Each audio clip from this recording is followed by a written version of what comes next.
অন্ধকার রাতের অজানা ছায়া। মালদার ভূতনি দ্বীপে একবার এক মজার কিন্তু রহস্যময় ঘটনা ঘটে। শীতের রাত, চারিদিকে কুয়াশায় ঢাকা।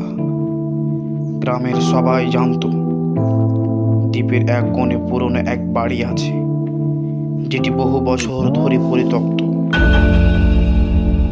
কেউ রাতের বেলা সেখানে যেতে সাহস করত না। এক রাতে এক সাহসী যুবক আরিফ তার বন্ধুরা মিলে সিদ্ধান্ত নিল সেই বাড়িতে গিয়ে রাত কাটাবে। সবাই মশাল আর কিছু খাবার নিয়ে রওনা দিল।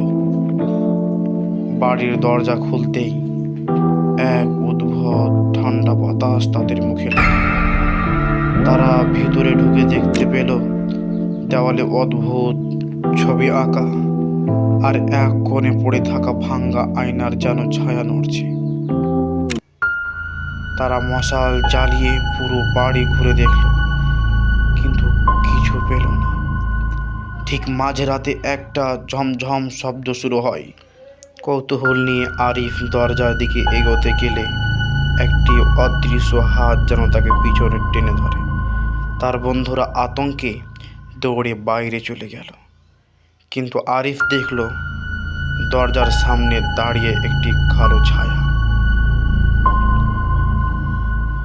সে শুনতে পেল ফিসফিস করে কেউ বলছে,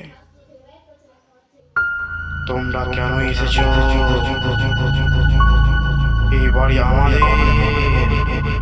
ভয়ে থরথর করে কাঁপতে কাঁপতে আরিফ বাইরে এসে দেখে বাড়ির চারপাশে আগুনের শিখা জ্বলছে। কোনো মতে তারা সেখান থেকে পালিয়ে আসতে পারল।